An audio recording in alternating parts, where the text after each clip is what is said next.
राम राम मित्रों, जय श्री राम।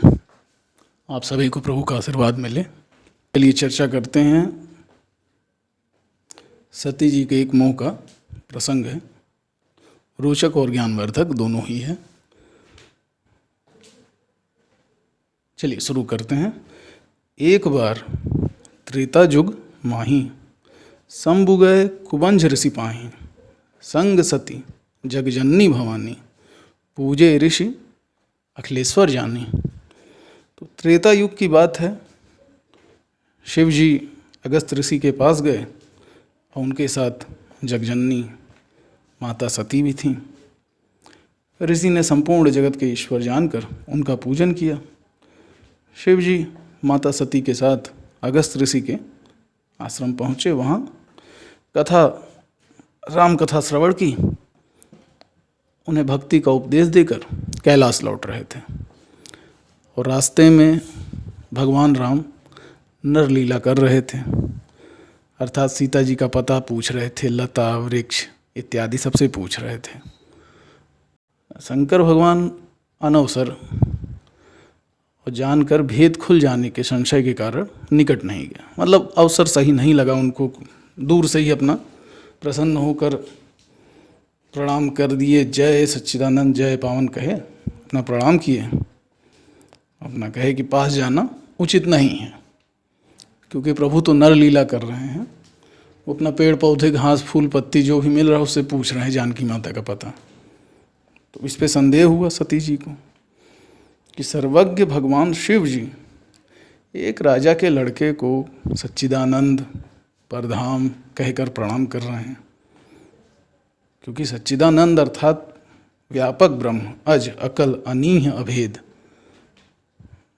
भला नर शरीर धारण क्यों करेंगे, तो क्यों कर सकते हैं। सती जी को संदेह, हो गया तो हो गया।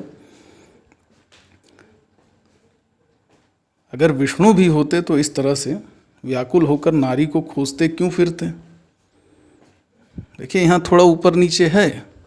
महाविष्णु विष्णु, इस पे पहले भी चर्चा की जा चुकी है। फिर आप लोग अगर जानना चाहेंगे तो विस्तार से इस पे चर्चा हो सकती है। तो सती जी का संदेह है कि अगर विष्णु भी होते तो इस तरह से व्याकुल होकर के नारी को खोजते क्यों फिरते। भाई उनसे तो कुछ छिपा ही नहीं है। इधर भगवान शिव भी सर्वज्ञ हैं, इनका कथन भी मिथ्या नहीं हो सकता। भाई ऐसे तो कहीं हाथ जोड़ेंगे नहीं, और ऐसे अगला भी जो है फूल पत्ती कर रहा है, कैसे किसी को जोड़ सकते हैं। तो ये सब चल रहा था। अब उनको शंका हो गई, मन में आ गया, अब फंसी हैं दुविधा में।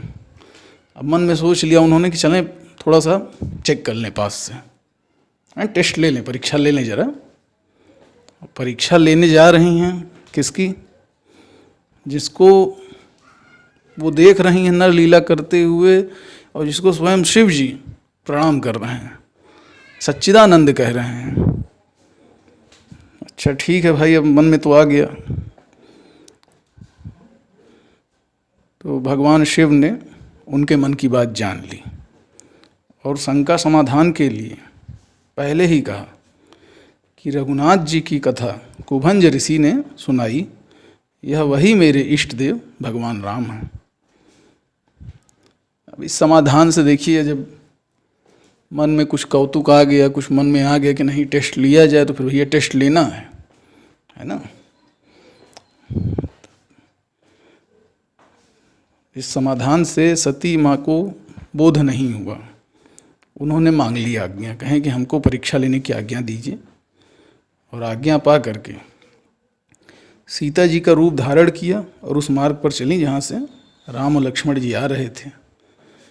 अब लेकिन निकट आते ही भगवान राम ने हाथ जोड़ा, प्रणाम किया और पूछे, अरे आज अकेले ही, भोलेनाथ कहाँ हैं, आप वन में अकेले कहाँ टहल रही हैं। हाल चाल अपना कुशल दूर से ही ले लिए हाथ जोड़ करके। राम जी के वचन सुने जैसे ही सती माता, उनको बड़ा संकोच हुआ। विचार करने लगी कि अब शिव जी को क्या उत्तर देंगी। सोच समझ के फिर अपना वापस जाने लगी। और मायानाथ ने अपनी माया का साक्षात्कार कराया ताकि सती जी का संदेह दूर हो जाए। सती जी मार्ग में क्या देखती हैं, अब देखिए मार्ग में वो क्या देखती हैं। आगे राम सहित श्री भ्राता, पीछे सहित बंधु से सुंदर बेसा, चारों ओर भगवान राम विराजमान हैं और सिद्ध मुनि उनकी सेवा कर रहे हैं, शुश्रूषा कर रहे हैं। एक से एक अखंड तेज वाले ब्रह्मा विष्णु महेश उनकी चरण वंदना कर रहे हैं। तभी देवता अनेकानेक रूपों में सब लगे हैं, एकदम सेवा में एकदम तत्पर हैं। चराचर जीव अनेक प्रकार के दिख रहे हैं, पर राम रूप नहीं दूसर देखा। भगवान राम एक ही रूप में सब जगह विद्यमान है, वही दिख रहे हैं पूरे पूरे हर तरफ, सब भरा हुआ है उनका, हर तरफ राम है।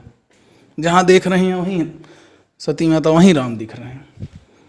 ऐसा जो है उनको साक्षात्कार कराए। अब ऐसा साक्षात्कार हो जाए तो फिर सती जी काँप गईं, आंखें मूंद कर बैठ गईं। कुछ देर बाद आंखें खोलती हैं तो वहाँ कुछ नहीं था।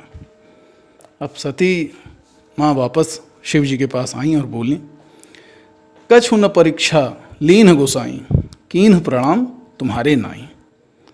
लेकिन भोलेनाथ ने सब जान लिया था और लंबी समाधि पकड़ ली।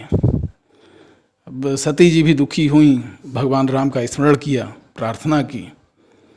छूट ही बेगी देह हमोरी, प्रभु ने प्रार्थना स्वीकार कर ली और अपने पिता दक्ष के यहाँ यज्ञ में योगाग्नि से शरीर त्याग कर हिमवान के यहाँ पार्वती के रूप में पुनर्जन्म भी ले लिया। देखिए सब लंबी कथाएं हैं, जानने की इच्छा होगी तो आप लोग बताइएगा, तो उस पर भी चर्चा की जाएगी कैसे क्या हुआ विस्तार से। घोर तपस्या की कुछ समय बाद पार्वती जी ने और भगवान शिव जी को पति रूप में फिर प्राप्त कर लिया। यहाँ क्षमा मांगते हुए फिर से वही प्रश्न किया। अब शिव जी से पार्वती जी फिर से वही जो है प्रश्न कर रही हैं। देखिए कि आप जिनका दिन रात जाप करते हैं, वेद पुराण शेष सारद जिनका गुणगान करते हैं, ऋषिजन जिन्हें अनादि ब्रह्म कहते हैं, वे कौन हैं? कृपा कर मुझे बताएं। यहाँ राम जी की सब बात हो रही है, यहाँ सारी बातें उन्हीं से जुड़ी हुई हैं, सब उन्हीं का स्वरूप जानना चाह रहे हैं और हम वही चर्चा हो रही है हमारी आपकी। ये स्वरूप कैसा है कि भगवान शिव बता रहे हैं। पहले तो थोड़ा सा संशय से, फिर थोड़ा क्रोधित होते हैं, फिर कुछ हल्के फुल्के वचनों का प्रयोग करते हैं।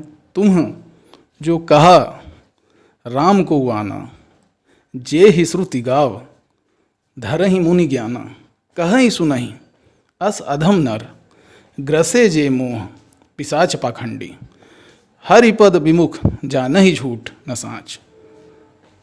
बड़ी अच्छी बात है। इत्यादि शिव को राम पर संदेह भी, मतलब उनको उस संदेह भी जो है उससे भी वो एकदम विचलित हो जाते हैं, व्याकुल हो जाते हैं, उनको बर्दाश्त नहीं है शिव जी को। जाना ही झूठ न साँच, इसका अर्थ यही है कि उनको बिल्कुल भी बर्दाश्त नहीं है कि कोई प्रभु श्री राम पर संदेह भी करे उनके। परंतु पार्वती माँ भयभीत न हो जाएं, इसलिए उन्हें धन्यवाद देते हैं कि आपकी इस जिज्ञासा से राम कथा का वर्णन होगा। सुनो गिरिराज कुमारी, भ्रम तम रवि कर वचन सम, अर्थात निश्चयात्मक निशेष भ्रम रहित मेरे वचन सुनो। अगुण अरूप अलख अज जोई, भगत प्रेम बस सगुण सो होई। अगुण अज अखल अरूप सर्वव्यापक सच्चिदानंद ब्रह्म ही भक्तों के प्रेमवश होकर सगुण रूप धारण करते हैं। ये हैं हमारे श्री राम, हमारे आपके हम सबके श्री राम हैं। अतः श्री राम व्यापक परमानंद ब्रह्म हैं। वही मेरे स्वामी रघुकुल मणि श्री राम मेरे स्वामी हैं। शिव जी कह रहे हैं। ऐसा कह के शिव जी ने अपना सर नवाया, शीश झुकाया और भोलेनाथ के इन वचनों को सुनकर पार्वती जी का भ्रम अंततः पूर्णतः समाप्त हो गया।